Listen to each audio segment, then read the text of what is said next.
Bonsoir à tous et bienvenue à la soirée de la Maison de la Presse où ce soir on reçoit deux caricaturistes, deux dessinateurs de presse. Alors on a avec nous ce soir Jacques Sondron. Bonsoir Jacques. Bonsoir Lucie. Et alors de l'autre côté, nous avons Frédéric Dubus. Oui, je pense que le problème, c'est qu'on a associé la caricature à Charlie Hebdo.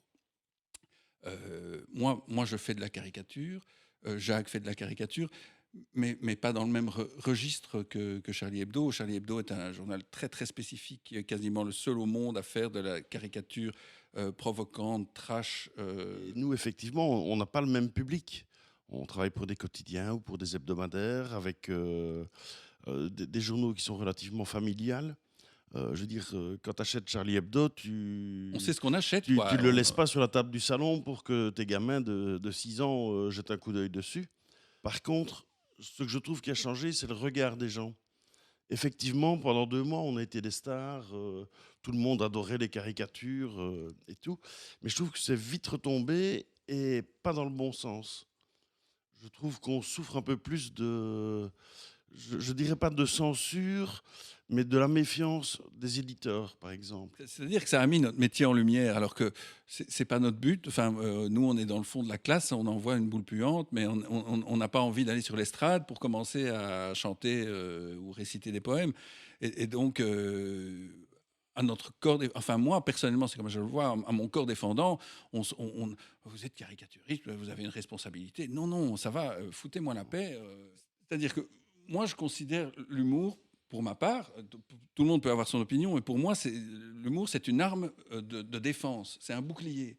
Pour eux, c'est une arme d'attaque, c'est un flingue, enfin, un flingue, c'est peut-être pas mais c'est une épée. Eux, ils utilisent l'humour pour attaquer. Moi, j'utilise l'humour pour me défendre. C'est très, très différent comme principe. Or, je trouve que dans Charlie Hebdo, c'est parfois un peu une obsession. Quand ils ont un truc qui fâche, ils tapent dessus jusqu'à épuiser les gens. Oui, on a quand même une responsabilité. Supposons que moi je décide de faire un dessin, de dessiner Mahomet.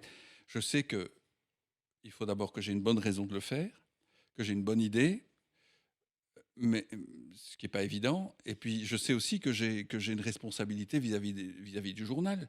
Ça n'implique pas que moi. On parlait du changement dans le métier, c'est pas Charlie Hebdo qui a changé le métier, c'est les réseaux sociaux, quoi. Pour moi, hein, ça c'est une bénédiction et c'est en même temps une plaie. Je veux dire, quand on invente l'avion, qui est un truc merveilleux, on invente l'accident d'avion qui est le crash, quoi. Voilà, il faut faire avec. C'est important cette idée de rire avec. C'est pas intéressant de rire contre. C'est plus compliqué de rire avec les gens. Et quand on rit avec quelqu'un, on l'intègre. Je pense qu'on a plus de liberté maintenant qu'on en avait il y a 30 ans.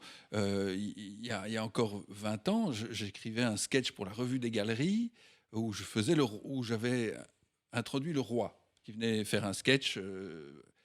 On m'a dit, Revue, Théâtre Royal des Galeries, on ne peut pas se moquer du roi. Personne ne se moquait du roi.